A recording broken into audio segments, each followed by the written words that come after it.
understand what's going on around you. You are in a state of war, and you have precious little time to save yourself.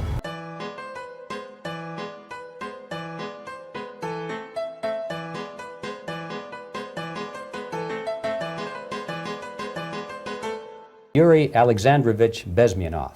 He escaped to the West in 1970 after becoming totally disgusted with the Soviet system, and he did this at great risk to his life. He certainly is one of the world's outstanding experts on the subject of Soviet propaganda and disinformation and active measures. Ideological subversion, that is a phrase that I'm afraid some Americans don't fully understand. Ideological subversion is the slow process which we call either ideological subversion or active measures, активные мероприятия in the language of the KGB, or psychological warfare.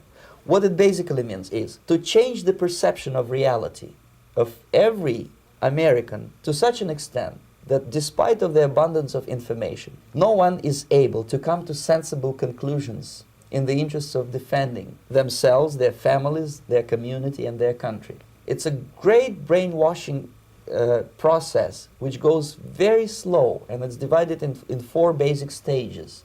The first one being demoralization. It takes from 15 to 20 years to demoralize a nation. Why that many years?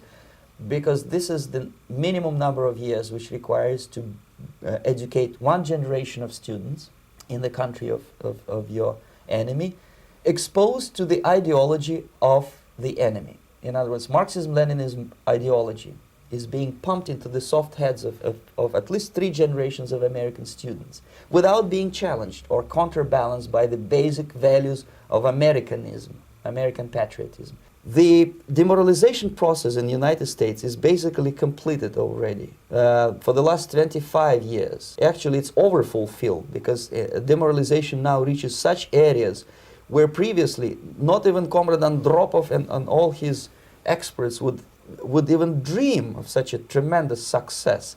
Most of it is done by Americans to Americans, thanks to lack of moral standards. As I mentioned before, exposure to true information does not matter anymore. A person who was demoralized is unable to assess true information. The facts tell nothing to him.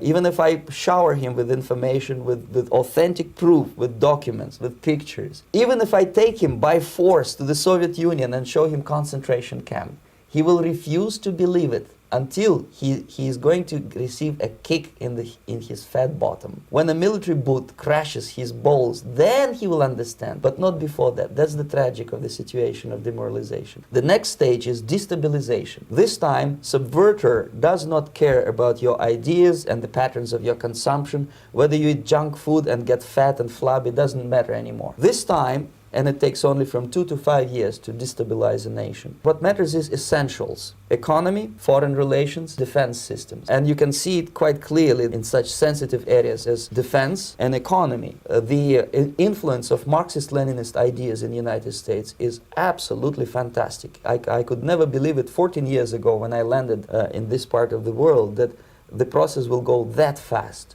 The next stage, of course, is crisis. It may take only up to 6 weeks to bring a country to the verge of crisis. And after crisis, with a violent change of power, structure, and economy, you have a period of normalization. It may last indefinitely. Normalization is a cynical expression borrowed from Soviet propaganda. When the Soviet tanks moved into Czechoslovakia in '68, Comrade Brezhnev said, "Now the situation in brotherly Czechoslovakia is normalized."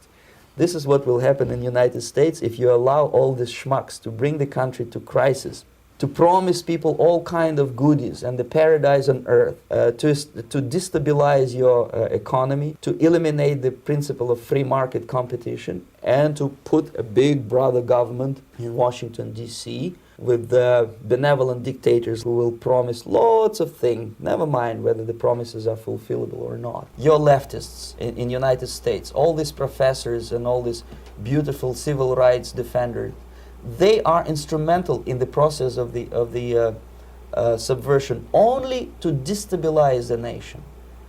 When their job is completed, they are not needed anymore. They know too much. Some of them, when they get disillusioned, when they see that Marxist-Leninists come to power, obviously they get offended. They think that they will come to power. That will never happen, of course. They will be lined up against the wall and shot. But they may turn into the most bitter enemies. The time bomb is ticking. With every second, the disaster is coming closer and closer. Unlike myself, you will have nowhere to defect to.